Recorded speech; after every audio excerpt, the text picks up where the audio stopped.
Okay. అలాగే ఇది 3 feet వెడల్పు, బార్ ఏమో 6 feet ఉంటుంది, హైట్ 1 feet షెడ్.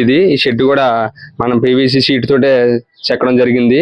ఇది గుర్రాలు ఏంటి డిజైన్ కూడా మొత్తం పీవీసీ షీట్ తోటే చెక్కడం జరిగింది. ఈ మెట్లు కూడా 1 feet ఉంటుంది హైట్, మన శబరిమలలో ఎలా ఉందో అదే విధంగా అదే హైట్ తోటి 1 feet హైట్ ఉంటుంది, అదే విధంగా చెక్కడం జరిగింది. దీనిపైన గ్లాసు పీవీసీ షీట్ పైన గ్లాస్ వేయడం జరిగింది. 1.5 ఏమో ధ్వజస్తంభం ఉంటుంది, 2 feet ఏమో వెనకాల టెంపుల్ ఉంటుంది. అది వెనకాల షెడ్ కూడా మన శబరిమలలో ఎలా ఉందో అదే విధంగా అలా రావాలని చెప్పేసి చేయడం జరిగింది. ఇక్కడ లోన విగ్రహం పెట్టేటప్పుడు కూడా రాజమండ్రి నుంచి తీసుకురావడం జరిగింది. ఆ విగ్రహం పెట్టినప్పుడు ఒక అద్భుతం కూడా జరిగింది. ఆ విగ్రహం పెట్టిన సమయంలో గుడి అలా షేక్ అవడం కూడా జరిగింది. అందరూ భక్తులందరూ కూడా గ్రామ ప్రజలు చూసి ఆశ్చర్యపోయారు.